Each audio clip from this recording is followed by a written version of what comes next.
Sean bienvenidos a El Reloj de la Historia. Exploremos juntos los ecos del tiempo. Hoy, nuestro viaje histórico es sobre los controvertidos asesinatos de presidentes. El asesinato intencional del líder de una nación es un acontecimiento significativo, trágico y, a menudo, de gran alcance que lamentablemente ha afectado a muchas naciones de todo el mundo. Salgamos con nuevos conocimientos y una sensación de la gravedad que estos acontecimientos han tenido a lo largo de la historia. Uno de los primeros casos de este tipo en la historia es el de Julio César, el dictador romano que ocupó un poder significativo en los primeros días de la República Romana. Su asesinato en el 44 a.C. por un grupo de senadores romanos instigó una gran agitación política, y marcó la transición de la República Romana al Imperio Romano, cambiando así el curso de la civilización occidental. Avanzando en el tiempo, recurrimos a Estados Unidos y al desgarrador asesinato de Abraham Lincoln, el 16º presidente del país. En 1865, durante la representación de la obra Our American Cousin, John Wilkes Booth, un simpatizante confederado y actor de teatro, disparó a Lincoln en la parte posterior de la cabeza. La muerte de Lincoln dejó un profundo impacto en la era de la Reconstrucción, y la configuración del futuro de la nación. Bastante relacionado con esta narrativa está el asesinato del presidente James A. Garfield, que recibió un disparo en 1881 por un buscador de empleo delirante. De sus heridas surgió una infección que la atención médica de la época no pudo tratar adecuadamente. Su muerte generó atención crítica sobre la urgente necesidad de reforma médica y saneamiento. El cambio de siglo trajo el trágico final del 25º presidente de los Estados Unidos, William McKinley. Un anarquista le disparó a quemarropa en 1901 durante un evento público en Buffalo, Nueva York. Su muerte contribuyó a las restrictivas medidas de seguridad que soportan hoy los presidentes estadounidenses en eventos públicos. Hacia el sur, profundizamos en el asesinato de Rafael Uribe Uribe, figura importante de la historia de Colombia. Fue asesinado en 1914 por un adversario, lo que marcó un sombrío preludio de la posterior inestabilidad política del país durante las próximas décadas. En un continente diferente, Pakistán enfrentó una pérdida monumental en 1951 cuando el primer ministro, Liaquat Ali Khan, fue asesinado. Su asesinato es un conmovedor recordatorio de los desafíos que enfrenta la joven nación aspirante, y continúa desempeñando un papel importante en el contexto político e histórico de Pakistán.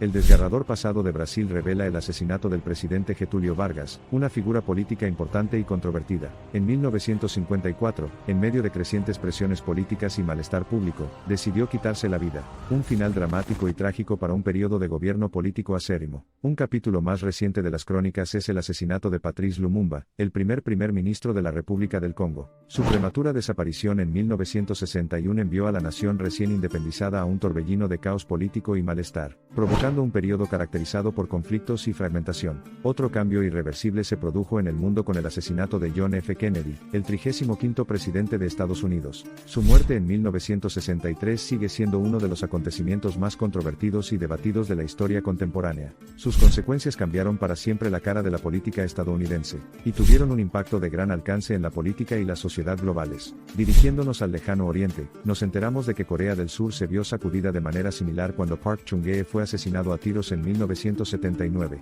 Conocido por su gobierno autoritario, su muerte expuso las volátiles y profundamente arraigadas divisiones sociales que existían en el país. A pesar del crecimiento económico y el desarrollo, más cerca de nuestros tiempos, el asesinato de Anwar Sadat, presidente de Egipto, en 1981 durante un desfile militar, fue un llamado de atención a favor de la paz y la diplomacia.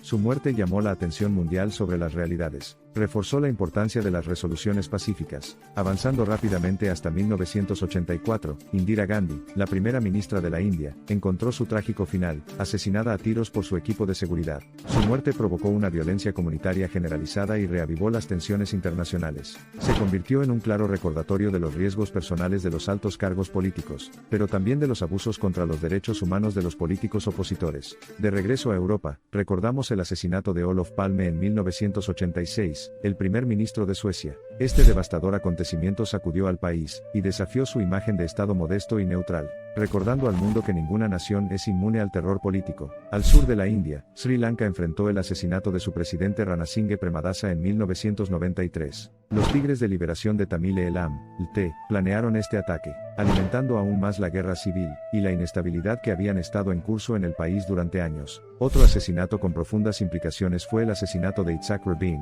primer ministro de Israel, en 1995. Su asesinato a manos de un fanático judío durante una manifestación por la paz puso de relieve la fragilidad y complejidad del proceso de paz entre Israel y Palestina. Como elemento central de nuestros discursos, no podemos olvidar el asesinato de Benazir Bhutto, 2 veces primera ministra de Pakistán, mujer de tenacidad incomparable. Su asesinato en 2007 es un crudo recordatorio de los tiempos turbulentos. Cruzando el mundo, llegamos al hemisferio occidental y al asesinato de Jovenel Moïse en 2021, el presidente de Haití. Su prematura y brutal muerte tuvo lugar en medio de una escalada de tensiones políticas, profundizando aún más la crisis social y política que el país ha estado enfrentando durante décadas. Así, el punto culminante histórico de los asesinatos presidenciales llega a su conclusión, un recordatorio atemporal de las realidades complejas e interconectadas de la condición humana, de la fragilidad de la vida, de la fuerza de nuestro espíritu, de la búsqueda duradera del progreso y, sobre todo, la voluntad inexorable de prevalecer y dar forma a un futuro sin actos tan monstruosos.